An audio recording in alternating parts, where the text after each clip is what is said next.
पढ़े लिखे बिना पढ़े लिखे कोई भी है, मनुष्य का शरीर है तो सबको परमात्मा की भक्ति कर सकते हैं, सबसे होने योग्य है। केवल शर्त यही है कि पाप कर्म करने से करने वाले से यह नहीं होता, इसलिए पाप कर्म से अलग रहो। झूठ चोरी नशा हिंसा व्यभिचारी पाप कर्म से अपने को अलग रखो।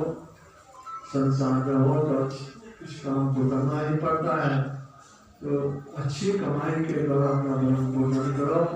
तो अपना लक्ष्य बना करके कोई हमें परमात्मा की भक्ति करनी है, क्योंकि भक्ति में हमें इस तरह लागा करे को लाखों का करने निस्तार नहीं, छुटकारा नहीं। आप कर्म से बच करके रहो, सत्संग का सहारा लेकर। सब मनुष्य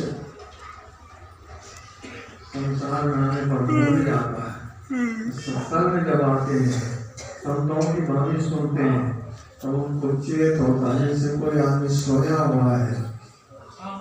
जब तक नींद नहीं खुलती वह कर्तव्य कर्म को कर नहीं सकता। उसी तरह से अज्ञानता की नींद में लोग सोए हुए हैं, अपने मूल काम को मुख्य काम को भूल गए। समय बीत रहा है, कब समाप्त हो जाएगा कोई ठिकाना नहीं। संत कबीर इसीलिए जगाते हैं, कहते मेरी सूरत सुहागनी जागरी, क्या तुम सोवत हो में उठ के बदन आम लागे। क्या तुम अज्ञानता की नींद में सोई हो? जब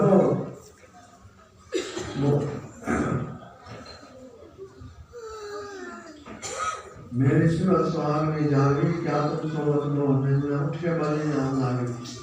चित्त से शब्द सुनो सरोंदे उठा तो मन। अरे बाहर की ओर से बोलकर अपने को अंदर की ओर करो तो परमात्मा की ध्वनि तुमको सुनाई पड़ेगी। चित्त से शब्द सुनो सरोंदे उठा तो मधुर राग।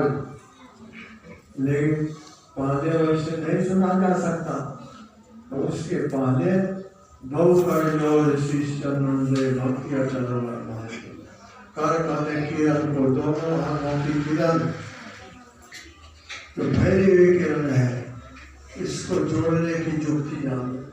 सब सदगुरु की शरण में जाकर के इस युक्ति को जान लो, जोड़ लोगे अंधकार से निकलने का मार्ग मिल जाएगा। कौन सा मार्ग?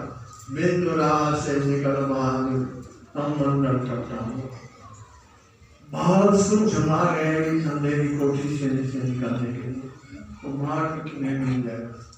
चित्त से शब्द सुनो कहे कबीर सुनो भाई साधो, जगत पीठ दे भाग। संसार जो दुख का घर है, ये दुख के धाम से निकल जाओगे, परमात्मा के धाम में पहुंच जाओगे। सदा के लिए दुख छूट जाएगा। जहाँ तुम्हारी तुम्हारी हो जाएगी। गुरु महाराज की बाणी नहीं हम पर होंगे ये कहीं हो ही जान जड़ द्वैत रहे नहीं कोई, ऐसा हो जाए सौभाग्य है। ऐसे महान संत सदगुरु की शरण हम लोग को मिली, हम लोग को यह ज्ञान दिए। यह ज्ञान सुन करके भी अगर हम आलस में रहे तो बहुत बड़ी हानि हो जाएगी, बहुत बड़ी हानि होगी। इसलिए हानि से बचने के लिए उनके उपदेश और आदेश के अनुसार जीवन बितावे। हमारी जीवन की ये लोग दोनों सुख में शांति में हो जाएगा। तो समय तो अभी मत चला है,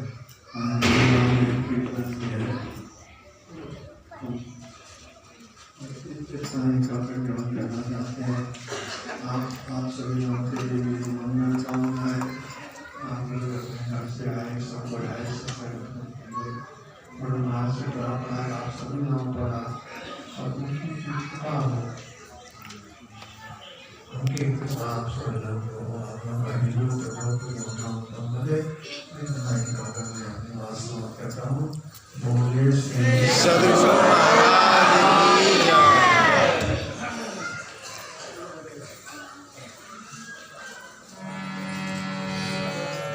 श्री सद्गुरु महाराज की जय।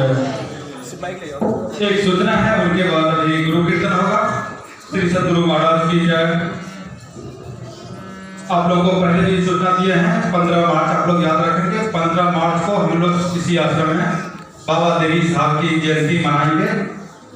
और आपके बारों याद दिला दूं, 29 फरवरी, 1 मार्च और 2 मार्च को अखिल भारतीय सतमा सत्संग का महाधिवेशन अररिया जिला के